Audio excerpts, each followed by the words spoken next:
Ang video nga pala na to ay isang basic guide kung paano makapunta sa Baguio mula sa PITX. Papunta sa PITX, pwede kayong sumakay ng bus o joyride para diretsuhan na. Sa main entrance ay makikita nyo yung mga screens na to kung saan nakasulat yung mga Cavite buses, city buses, traditional jeep, and modern jeepney. Makikita nyo rin kung saang gate sila nakaparada para doon nyo sila pupuntahan. Kapag lumakad ka naman ng konti ay makikita mo yung screen kung saan nakasulat yung mga names ng buses. Tumingin ka lang sa kaliwa at lakarin mo yan.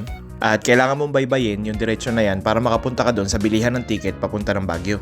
Yung hahanapin nyo ay yung booth number 6. Dito kayo makakabili ng ticket. At yung hahanapin nyo ay yung Solid North. Andito nga pala yung price list tapos yung oras ng departure ng bawat buses. Merong super deluxe at luxury buses. Kayo na lang pipili kung saan nyo gusto. Isa sa mga key differences nila is mas maraming upuan yung super deluxe compared sa luxury. At dahil may nakita ko advisory ay nilagay ko na rin siya dito sa video baka sakaling kailanganin nyo later. Pagkatapos nyo nga palang bumili ng ticket ay bibigyan kayo nitong resibo na may QR code. Dito nakasulat na rin kung magkano yung binili nyong ticket, which is in my case 950 pesos. Doon sa puting papel nakasulat kung saan yung gate number and yung bay number. At since papunta tayo ng Baguio, dito tayo sa gate 5, D36. Kung nakikita nyo yung mga maliliit na gate sa harapan natin, dyan natin i-scan yung resibo natin na may QR code. Ilapat nyo lamang na maayos yung QR code dun sa may ilalim ng X, yung maliit na screen na square na yan, dyan. After nyo naman i-scan yung ticket ay pwede na kayo mag-board dun sa may bus. Noong araw na to ay 30 minutes ahead of time kami pinag-board dun sa may bus para sigurado makakaalis kami ng 11:30 PM.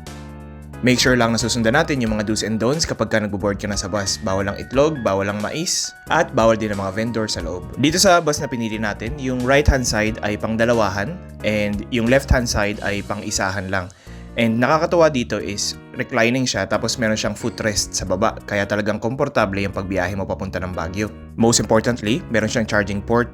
And after mag-board, mga 4 o 5 oras yung biyahe nyo. Depende kasi kapag madaling araw, mas mabilis lang talaga yung biyahe. Dito nila kayo ibababa sa may information center.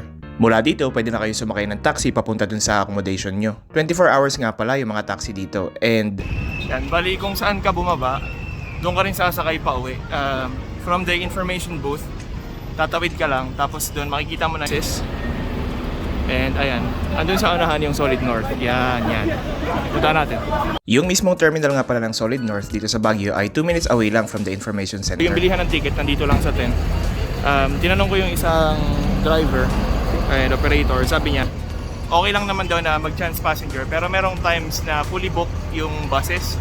So I would suggest na mag-book na lang ahead through their website and para mas safe, makakauwi ka talaga. At mula sa kanilang terminal, andito nga pala yung mga departure time and yung prices ulit. So paano? Hanggang dito na lang muna. Like and follow para palagi kitang kasama. Hanggang sa muli, paalam!